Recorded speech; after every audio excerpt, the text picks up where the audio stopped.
This is podcast Woman in Science. I'm here today with Ellen, who has finished her PhD at the Max Planck Institute of Intelligent Systems last November and now is transitioning to something very interesting. She'll let us know. Yeah, welcome.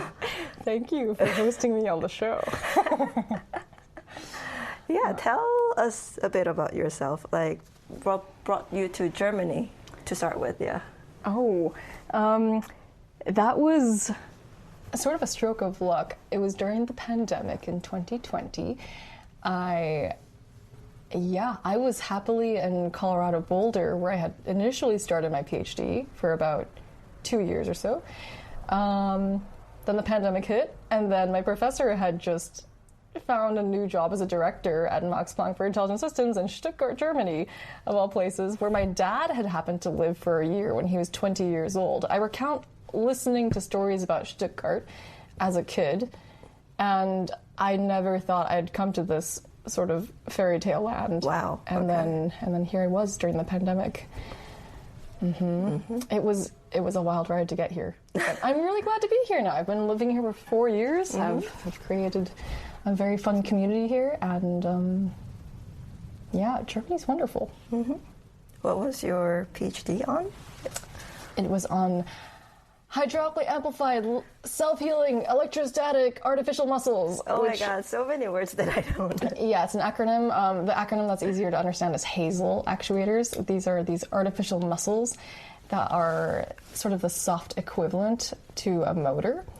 And our group, we're trying to develop these muscles potentially for making things like medical devices, such as prosthetics, or you can also use them to make robotic systems that are more soft and squishy and more like people instead of the traditional robots that you think of, like cranes or cars. And even though motors are really strong and fast and precise, we think that maybe soft versions could be better for things like conforming around delicate objects and not requiring lots of complex external sensors.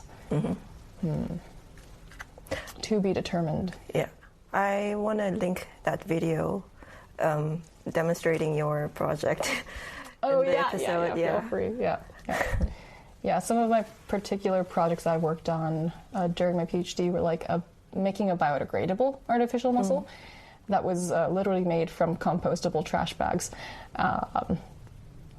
One of them was actually a trash bag that had carrots printed on them, because the particular films that worked for our artificial muscles happened to be ones that already had grocery bag designs on them, and they didn't make those products anymore. So the only ones we had were ones that had giant carrots on them, and so that made it into science advances. And this was biodegradable material? Fully biodegradable within a couple of months at a proper composting facility. Not in your backyard, but like in a big facility that had the proper heat and moisture and bacteria conditions. And I'm guessing they stopped manufacturing because it wasn't profitable, or there wasn't a market for it? No, they just simply changed the slight chemical makeup of that film. So what makes it interesting for our artificial muscles is that our particular technology is run by high voltage. You need to cover this plastic bag with this electrically conductive, thin material. It could be something like carbon paint, it could be something like evaporated metal, and then you take this, electrode-covered plastic bag and you fill it with oil. And then now you can apply high voltage onto the electrodes. So positive charges on one side, negative charges on the other side, and that causes those two sides to squish together. And the oil has to move from the region with the electrodes to a region without electrodes. And that's essentially, like, it's a difficult thing to try and paint in your mind. But imagine, like, if I just take a plastic bag filled with oil and then I just squish one side with my hands. And that causes the other side to bulge. And that's kind of like a muscle contraction. And you can exploit that to lift weights, for example. But instead of using my hands to squish the bags, you're using high voltage. That's being cast onto the electrodes. But what I was going to say about the biodegradable project is that we need plastic films and plastic foils that can withstand really high voltage. And for some reason, when that grocery bag company changed the makeup of their biodegradable bags, they became really weak. And so the particular ones with the carrot prints on them happened to be really good, and there were none left except there was a very small batch left. And we were trying to figure out what about that bag was made it so good. But it was, in the end, it was quite difficult to tell. But yeah, we did successfully make fully biodegradable artificial muscles. I've been watching a couple of humanoid robots in the news recently. I guess there was some kind of advancement in the last months, I don't know. But listening to this topic, I thought maybe in the future people could be attaching these muscles to those humanoids robots. Potentially, yeah. Like, for example, there's those, I forgot which group in Japan made them, but they made these, like, artificial faces, like a squishy skin that covers the face of robots that makes them look really lifelike because they can move in really realistic ways. Potentially, our artificial muscles can do something similar, for example. Create more intricate facial gestures. Yeah. Do you or your department fall into robotics field or not? Yeah, we do fall into robotics. Our department's called Robotic Materials. It's not very typical because I think when people think of robotics, they think of more controls, they think of more artificial intelligence, the brains of the robots. And ours is more looking at the driving mechanism of the robot. And it's not even the standard driving mechanism that people are used to, like the motors and things like the KUKA robot that's building people's cars. I think that's what people think of as robots. But we're really trying to redefine the fundamental building blocks of robots by making these artificial muscles that are making them more into what you might think are more humanoid robots of the future. Yeah. Our dystopian overlords. Yeah, it really sounds like something Max Planck would do. It's never typical of their field. Yeah, that's cool. It's pretty. I think we fall into a category of soft robotics, and it's a very interdisciplinary field where it requires people from traditional mechatronics and robotics, but then also mechanical engineers.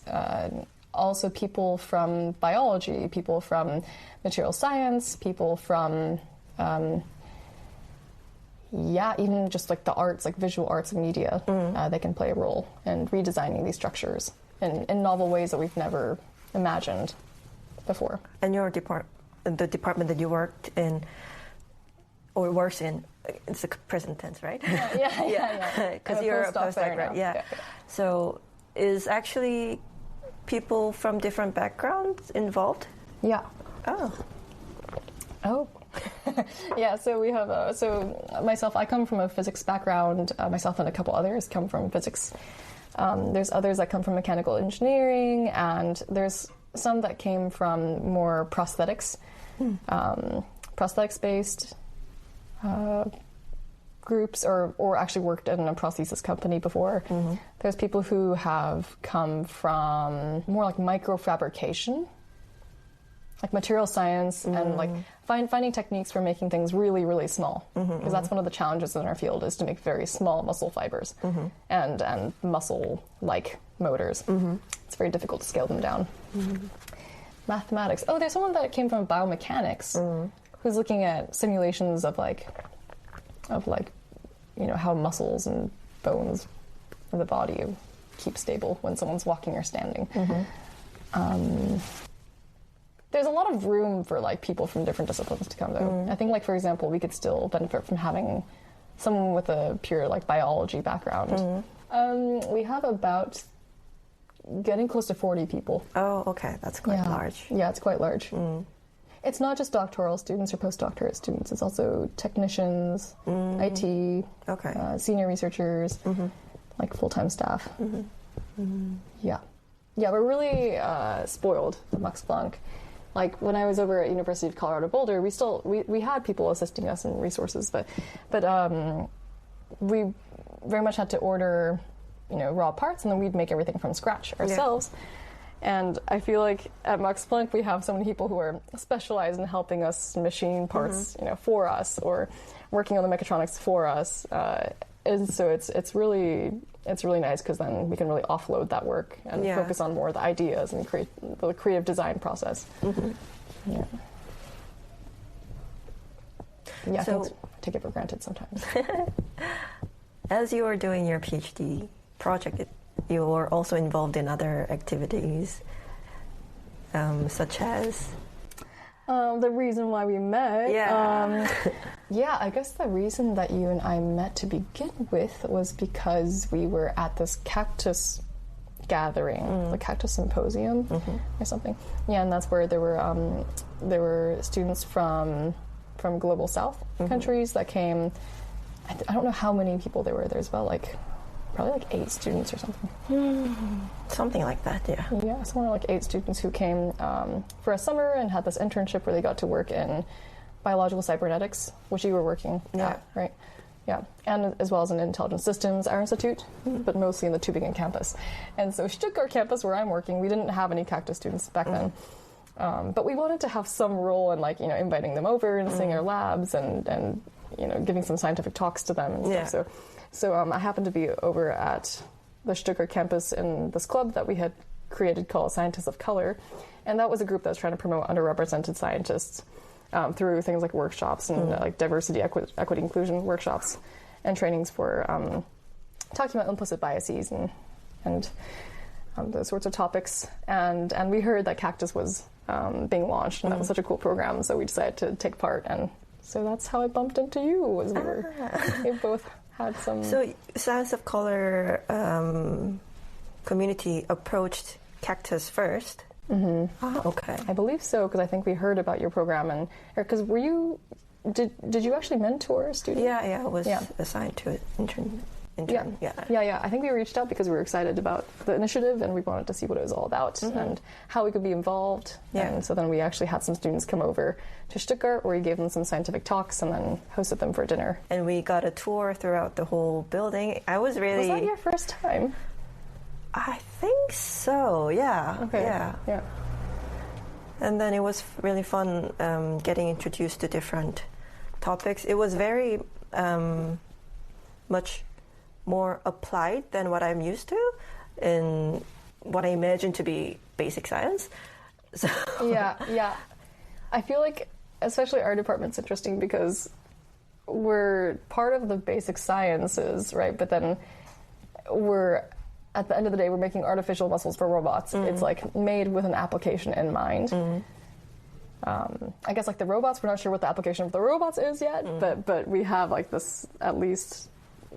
It's more engineering focused of how do we make something that can be used in the real world, and it's an interesting kind of we're kind of skirting between exploring the fundamental basics of what's happening in a plastic bag when you apply high voltage, but then we're also trying to figure out how do you engineer these things so that they're good enough to use in a robot without having to make them completely perfect. Yeah. So it's a fine line that we're straddling. Yeah, so that was really fun being exposed to something completely different and also meeting people who are interested in talking about diversity within science. It's important now more than ever. Yeah, so that's I think when we first met. And then the second time was when Scientist of Color visited Tübingen for the last event of the Cactus cohort. There was a final presentation held in the Tübingen location. Yeah, because we have 2 campuses. We have one in Stuttgart, one in Tübingen. Confusing. And it was a very formal event with, I think, even politicians coming to this. Did they really? I think it was. Yeah, it was supposed to be showcasing how much effort we're putting into all this. Wow. Which makes sense, yeah. Was it the first year that they were doing Cactus? That was the first year. Might have been. Yeah. I think okay. Then that makes sense, I guess. Yeah. Oh, very cool. And then, I remember having another conversation then. And then later on, I got in touch with you because I learned, and then I was a PhD representative for my the institute that I was in, and I heard that you were also representing PhD candidates, doctoral researchers at the intelligence system, and then we had some communication strategy meeting kind of stuff. Yeah. And I thought, okay, I'm interested in interviewing this person. Well, I'm flattered. Thank you for thinking of me. Yeah, doctoral representative work is, I think it's really important, even though it seems like, a volunteer service role that it feels like a thankless task sometimes. Is like, who's going to go, like what power do we have as a PhD representative? Like when there's so many levels of management above you that, are the ones who ultimately handle the money and handle the politics. And it seems like being the one representative isn't going to make much difference, but I think it actually does make a huge difference when people simply feel heard by you and you can have some authority in elevating concerns of people. Yeah. And just being a source, being a point of contact that people can collectively come to with concerns rather than going to someone that's in charge of them, for example. It really helps to clarify some underlying systemic issues within the institute. Yeah. So I think it was a really important role that we had. An initiative that I had when I started as the representative was like setting up a welcome letter so that people from the beginning know what kind of point of contact there are or the regulations. That's really nice. Yeah, because often people come from another country and they don't know what's normal here or what is accepted. There may be some gray zones that their PIs could be tapping into that is not comfortable for the entire institute, and then we can address that already in the very first week. So that's something I hope helped people get a sense of the institute or the community. Yeah, because how big is that biological cybernetics? I think 300-ish. Okay, yeah, that's still, it's quite sizable. Some institutes have literally 10 people in it, so it's funny. I think ours are probably among the larger institutes. 10 people in the whole institute. Yeah. There's some places that it's so small that. How do they stay up? I mean, they have the benefit of it's really easy to know who the points of contact are. They have only 9 other people next to them, but. Yeah, I think that when there's a problem, though, in there, it's really difficult to be anonymous and reporting a problem, for example. But yeah, drawbacks. Yeah. So after representing for the department and the institute, you went also on to take up this steering committee role, representing the whole CPT. Yeah, so Max Planck has these 3 sections, right? There's the human sciences, there's biology, medicine, and then there's the chemistry, physics, technology, CPT section. And so I think we make up 23 out of the 84 institutes. And it's really just the same, representative role, but it's really being a representative of the representatives from each of the institutes. Yeah, so we together, I think it's 1 representative of human science, 1 of biology, medicine, 1 of CPT, which is me, and then there was we had the secretary, we had the deputy spokesperson and a spokesperson. So the 6 people that make up the steering group, and then we're people that kind of act as the middle people between the other doctoral researchers and the general administration, the headquarters of Max Planck Society. Did you had monthly meetings with the steering group, or we had weekly meetings? It really depended on if we had important things to talk about. Sometimes we didn't. Really, no news was generally good news, but we had really waves of high stress times. But yeah, I think for the most part, whenever we do hear problems, we try and address them, but. It's also, you also kind of have to be diplomatic and also recognize that we're not enemies of the administration. We're all on the same side trying to improve the system together. And I think we tried to also appreciate when there are moments of calmness, being okay, that means that things are going relatively well during these times of peace. Yeah. I think I should explain to the listeners, PhD Net is the organization of doctoral researchers that are registered at Max Planck Institute in any way, even as like guest students. You can also be... Yeah, well, actually, yes. No. I wasn't even an MPI. I was an affiliated researcher, but I didn't get my degree in Germany even. So I didn't defend through like a German. I didn't have like a TAC. I didn't have a thesis advisory committee. Okay. I was just a visiting researcher for 4 years. Yeah, as long as you're doing research at any of 84 or 86 Max Planck Institutes and are a doctoral researcher, then you are part of this community called PhD Net, and PhD Net is actively communicating with the leadership of the Max Planck Society to push their agendas. I think one of the prime success was getting salary rate standardized over different institutes. Yeah, correct. At some point, people were giving stipends, not a work contract, and they had to, the institute didn't contribute to pension or health insurance. Ooh. And I think it was even before I started PhD that this got addressed. PhD Net. I want to make sure I'm not saying things that are just hearsay, but I'm not sure what the exact rules were before, but we definitely, it was before I joined where they made sure, it was pretty recent though, where 65% was the minimum for all Max Planck institutes.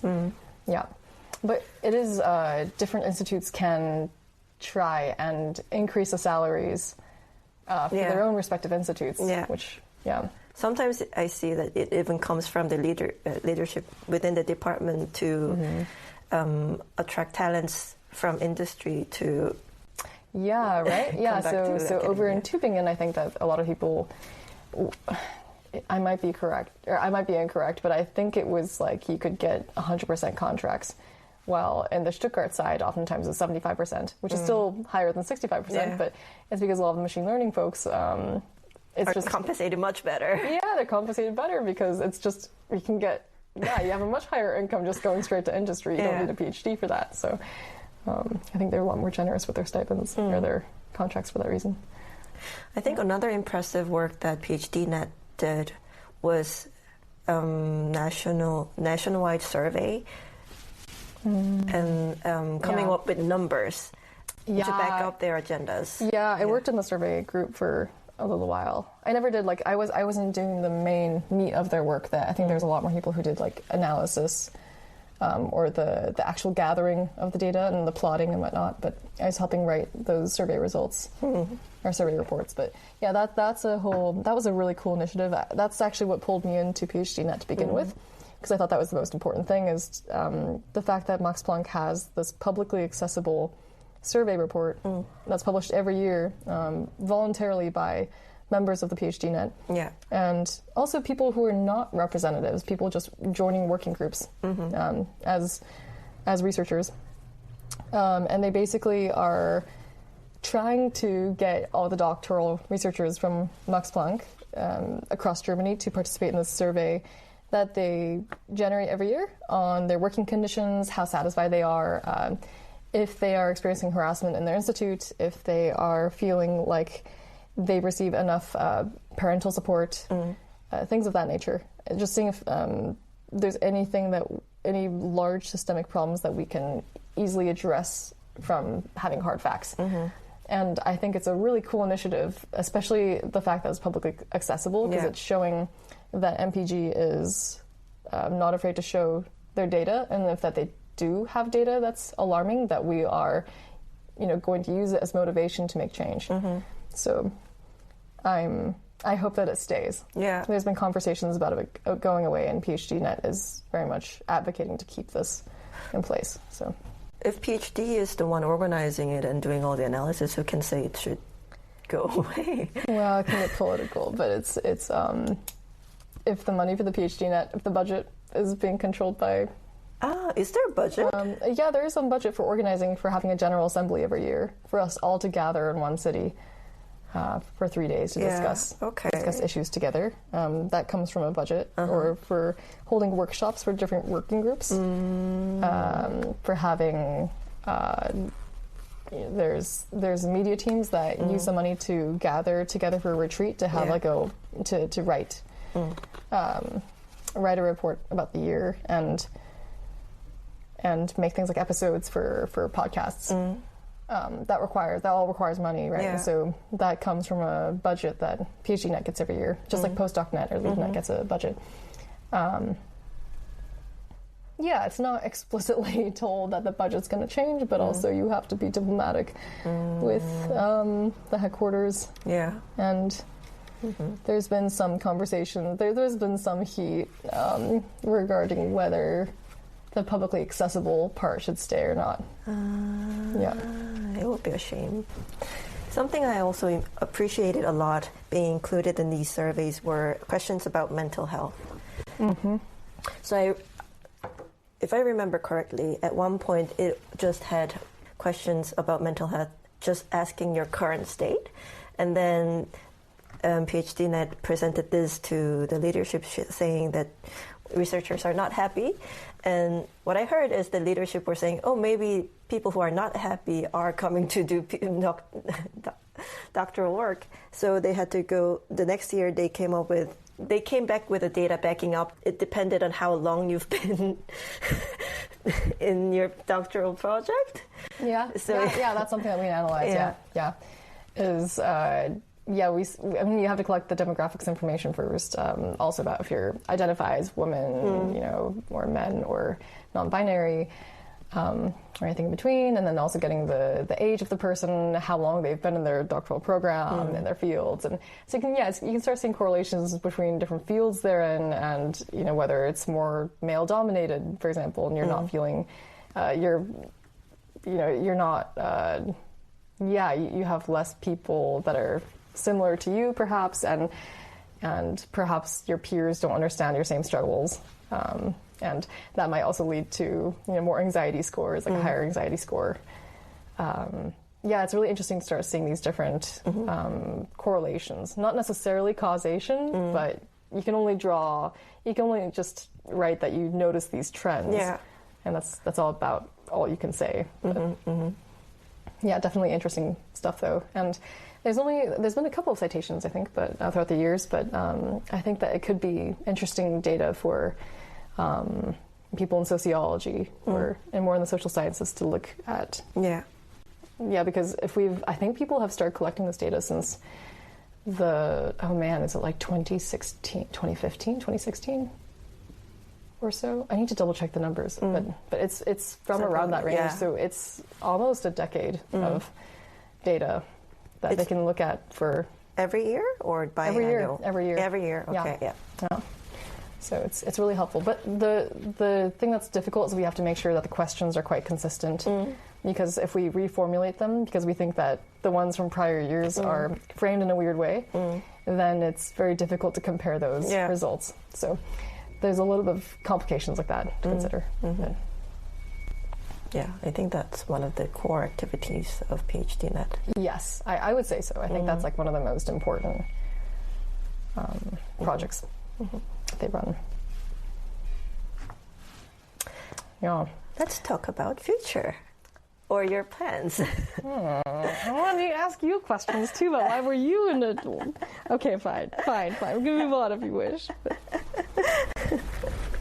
Or why? Okay, like why were you a doctoral representative? Why? I noticed a case that had to be taken more attention or consistent attention, and no one was running. And I also am interested in just organization, how things work in organization, how people communicate, and what kind of channels people communicate through. Yeah. So those were the reasons I took the role. I feel like that mirrors my own reasons too. That's so funny. Yeah. It is funny how I feel like there's not that many people who run for this role. It's like really a few people, and sometimes they're really trying to pull people to they're like incentivizing people. You know, like I would go door to door, like pleading people to you know to run. Yeah. And it's like pulling teeth.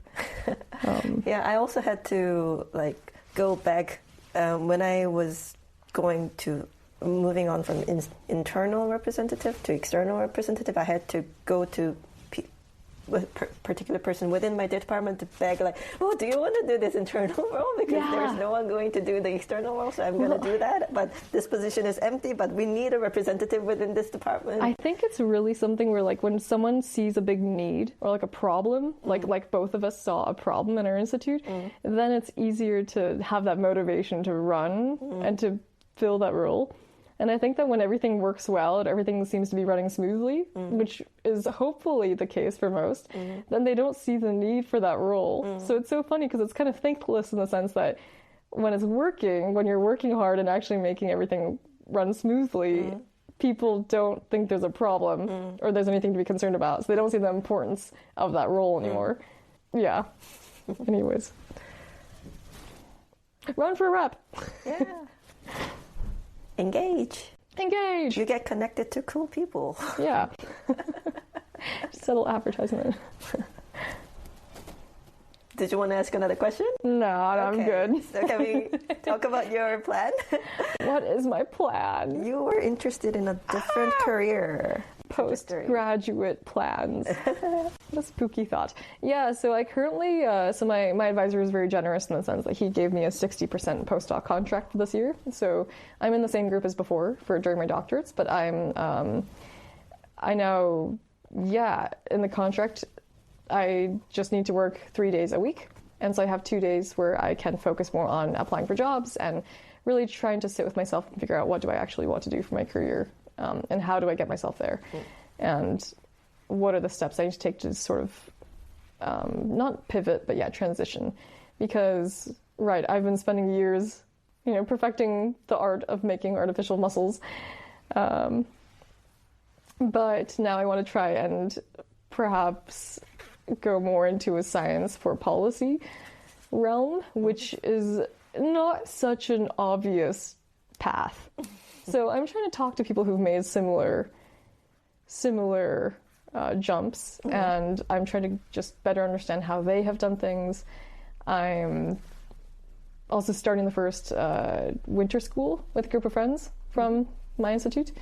We're creating the first science policy winter school for Max Planck and at the Harnack House in Berlin, set for next January, and we're going to have about 60 people attending. Oh. Yeah, so I'm really excited for that because we have a lot of contacts through the headquarters to different people from different NGOs and different political realms. For science policy? Yeah, for science policy, to help people like us better navigate what science policy even is, which it's just a big umbrella term for, science used for policy, which can, be anything from working in NGOs to think tanks to being a politician to, working for a policymaker directly. There's being a science communicator. There's so many different ways to be politically active as a scientist, and we wanted to create a program to help people like us who want to navigate that, to figure out who all the different actors are in the space and how they can best use their scientific skills and transfer it towards this more impact-driven work. Ooh, that's really cool. I didn't know about this winter school. We've been trying to organize it for the last year. It was inspired by some of us at different points in time, I think, but I went to a science policy summer school with my friend in Switzerland a couple of years back, and I think we really enjoyed that. And then that friend, along with some others on a PhD trip, were in the back of a bus talking about an idea about a winter school, and we thought, why not have our own at Max Planck, because it's such a huge organization, and there's, I think that we work in the human sciences and chemistry, physics, technology, and biology, medicine, these things that are so socially relevant, but none of us really know how to move outside of either just the academic space or maybe industry, maybe startups. But we don't really talk about this other realm of maybe government or political related works. So, yeah. Did you reach out to politicians as well? Initially, we were saying we're going to invite Angela Merkel. Why not? But why not? You know, shoot for the moon, you'll land among the stars. But we were talking with some members of the Berlin office and of Max Planck Society, and they were like, well, maybe it's just too broad. Like, there's not enough of like maybe we should have slightly more specific, realms that we're touching on instead of just like a big name speaker just for the sake of having a big name speaker. Yeah. So, yeah.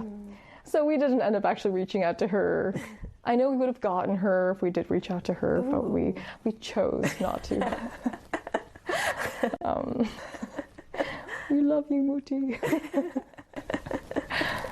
Yeah. And have you met people who've made that transition and had like coffee chats? Well, I have like one person that's gone more into policy, but not from a field like robotics yet. There's someone I know who I'm going to talk with next week, hopefully, or in 2 weeks' time. And she's someone who was in robotics and who's jumped into science policy, a science policy think tank.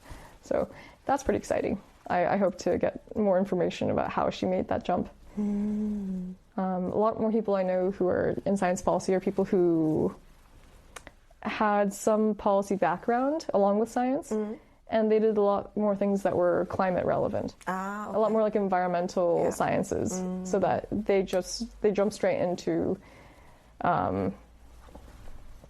like ocean conservation think tanks and different like charitable trusts and So I could see the more immediate relevance of their skill sets. Whereas I think for robotics, we as a society, I think it feels less obvious how we are relevant to policy, unless you're doing things like AI, which we talked about earlier during dinner. But like AI, for example, is taking over the world, taking over how we communicate, how we use any form of technology, how we write, how we engage with each other. It's also closely coupled with AI now. So I think there's a lot of policies that need to be made around it to make sure that we're not, harming ourselves by relying on it too much. But I think with things like hardware for robots, it's less immediately obvious how that's going to be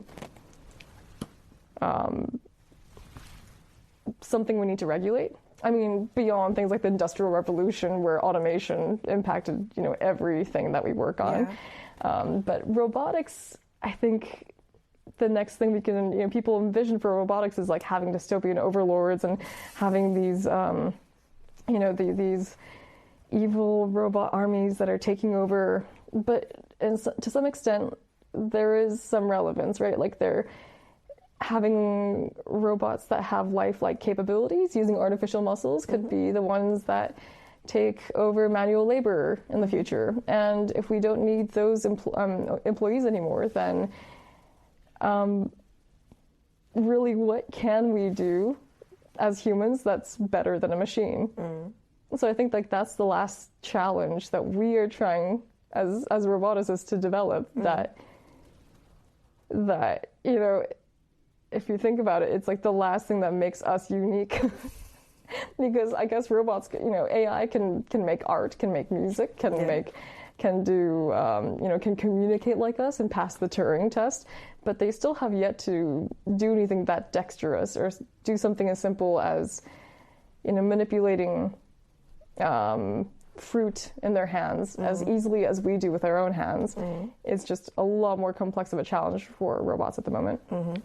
If they're able to do things like that, or just walk around natural terrain as easily as we can without thinking, then I think we kind of have to go back to exploring what makes us human and what's the point of anything. Anyways, going back to policy, I think it's a bit early to think about policy for soft robots, but I think that there is a lot of room to start thinking proactively about how do we address things like automation taking over jobs that is affecting immigration, that's affecting foreign policies maybe, that's it's going to have an effect potentially on how we see like elderly care.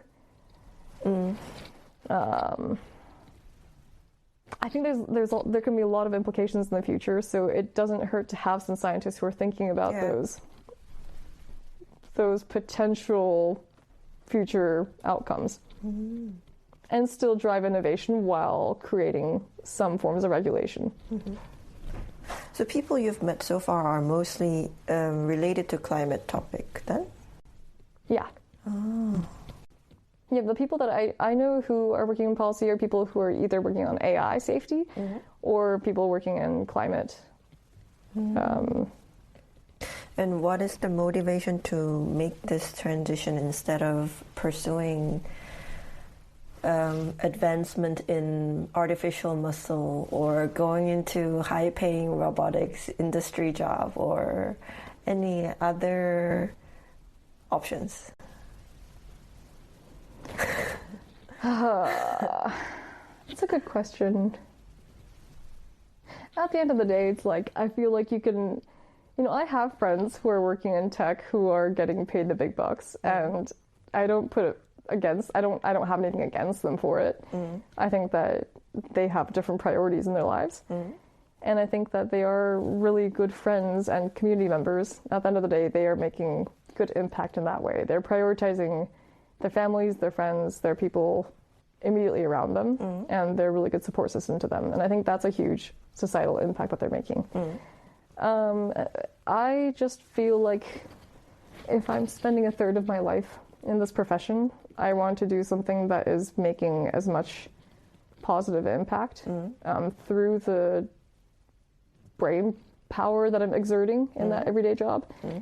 And I would like to create as little products and I want to create as minimal useless products as possible, or things that are damaging in some form. Like in my mind, I think, for example, like things that are promoting addiction or things that are promoting idealized body images, things that are sucking people's attentions away, or trying to get them into more capitalist mindsets of consuming more.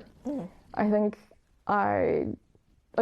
people in those jobs, I'm not saying those are like bad people or anything, but I just personally feel like I don't want to use my life energy to create net products and ideas that are detrimental for people's consumeristic behaviors or is damaging to the environment by promoting more material consumption or encourages behaviors that are not helping that person in the end. I think I want to do something that creates net positive impact, which I think if you can make the most impact, it's by making societal is by somehow shifting the behaviors of the masses to do net good. And I think to do that, one of the ways is to create regulations, or I'm not sure if this is a cynical viewpoint, but having some amount of... I think regulation is an interesting topic when it comes to technology, because I'm wondering if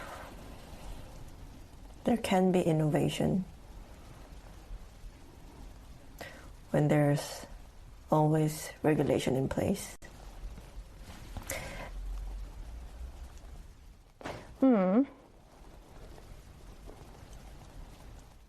Why do you think there can't be? I mean, regulations are,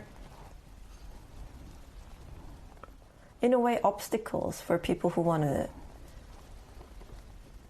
try out different things and experiment. But, do you think that...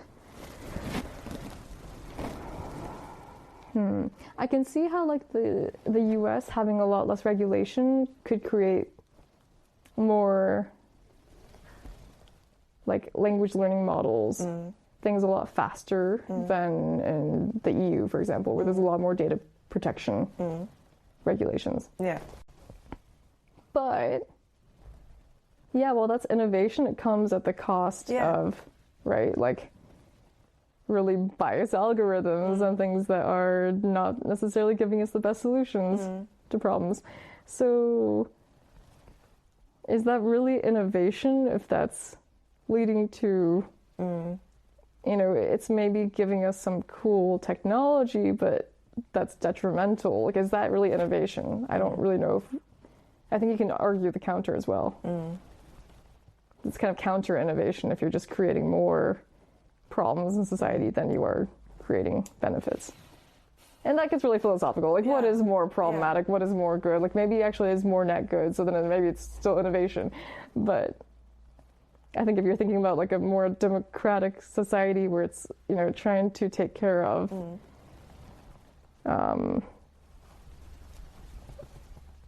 the majority, I think we can talk about specific examples. So something I'm torn when it comes to this, like regulation whether technology is good or bad, this kind of topic, is the social media, like Instagram and Facebook.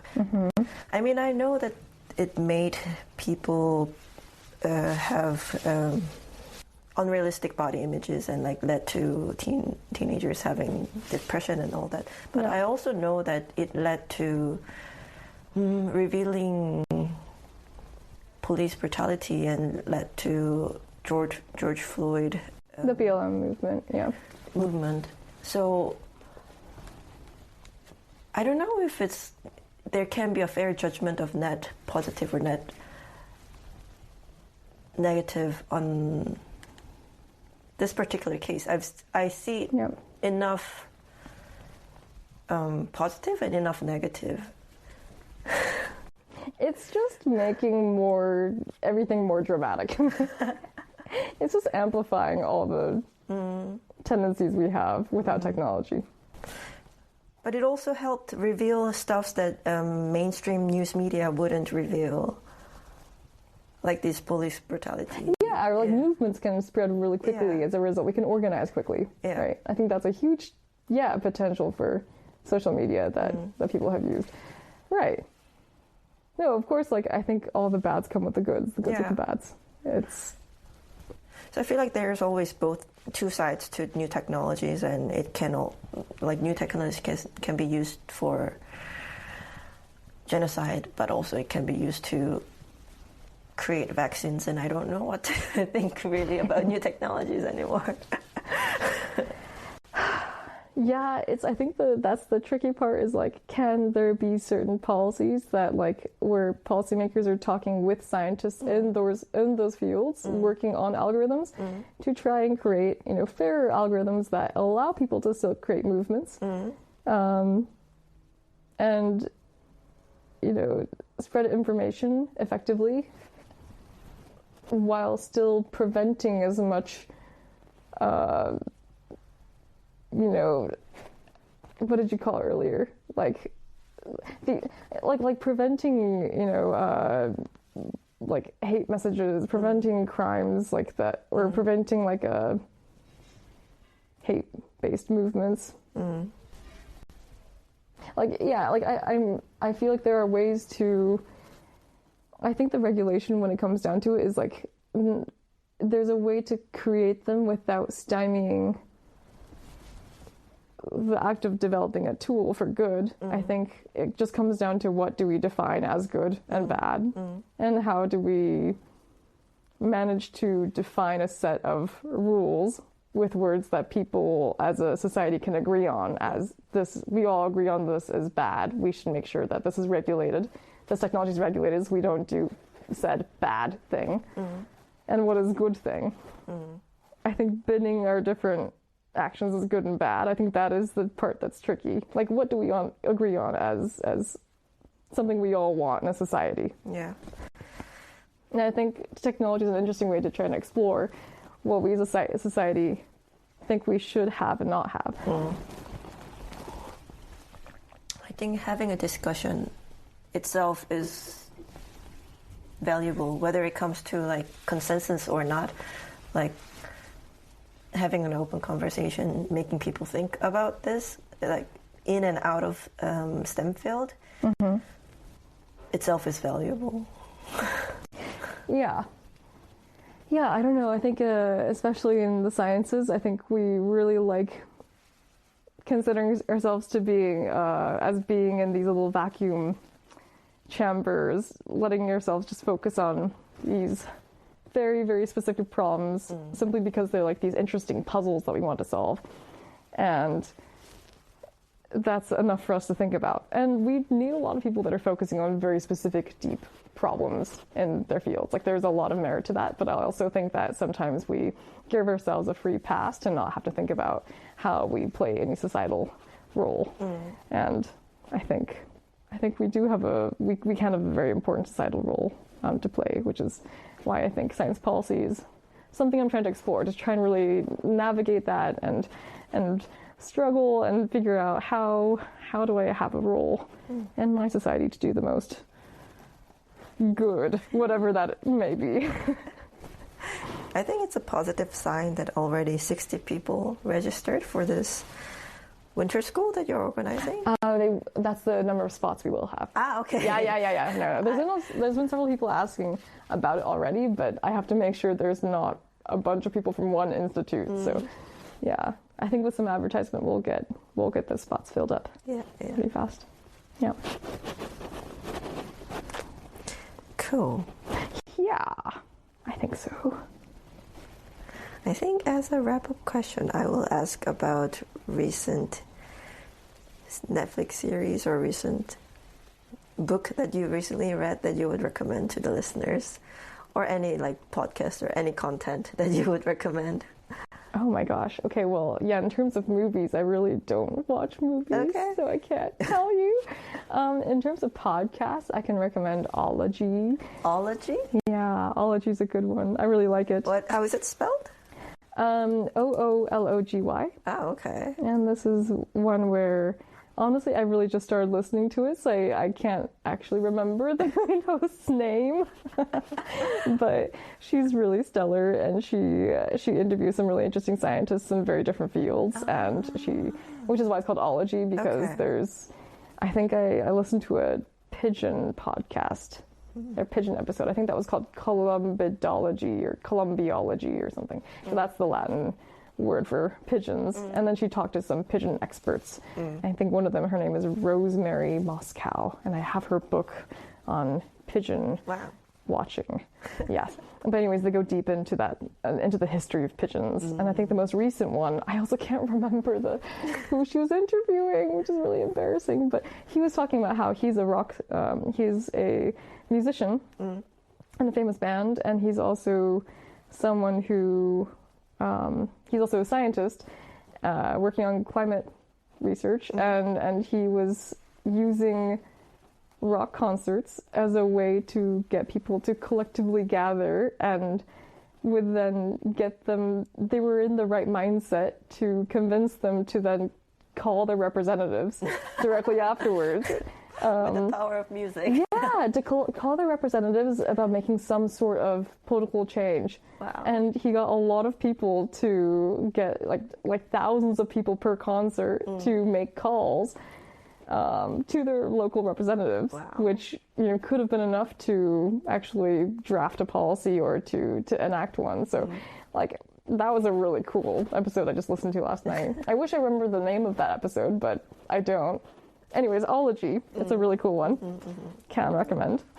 I will check it out. Yeah. And then also in terms of books, I'm really into Chimamanda Ngozi Adichie. She's a Nigerian author who really good at describing just different personalities and characters, and just really makes you feel like you're looking through the eyes of a real person. And she's, I don't know, the way that she paints the world is so accurate, and she's so witty and just so funny about, like, she finds something to dig and poke on. Like, she finds something to make fun of in every group of people that she describes. Okay. And I feel attacked in so many of those instances, and it's just so funny. Anyways, yeah, I can recommend her books as well. There's one I'm reading right now called Dream Count. Dream Count. Yeah, and it's just, I've really just begun it, but I really just like the writing style. But she's talking about the pandemic, and as her and her relatives are just trying to stay sane, like, you know, on the phone while they're kind of going through the pandemic together. And it's an interesting start to the book because it's one of the first books that's talking about this, like, large historical event that I'm a part of. Yeah. So it feels very relevant, and I feel like I'm really living the moment with them. Oh, so it's nonfiction, more memoir? No, it's more of it's a novel, but I think that she just included this real event in it, which is really cool. Oh. Yeah, that's one that recently came out. I'm intrigued. But she has a couple other really good books, like Americana, which I recommend. They're not really related to science policy, but they're just really fun books that I can recommend. Is there any last word that you would like to say? I'm just really glad that you came here to interview me. Thanks for coming to a different city just to crash here to you know, to give me this little interview opportunity. And also I don't know if you've given a talk in English on what you do, but, like, your postdoc experience seems to be super exciting, and I'm very keen to hear how that goes this next year. Yeah, the project on clitoris, the neuroanatomy of clitoris. Yeah, the neuroanatomy of the clitoris, and I'm very excited. I really hope that you have this, like, citizen science concept in there and create a sex toy that can actually be used to map out the neuroanatomy of the clitoris. Yes. But yes, thank you for interviewing me about my doctorate experiences, what I want to do moving forward, and hopefully I can listen back to this episode and have more answers than I currently do. Yeah, thanks for being on the show, and it's been a pleasure talking to you. The pleasure's all mine.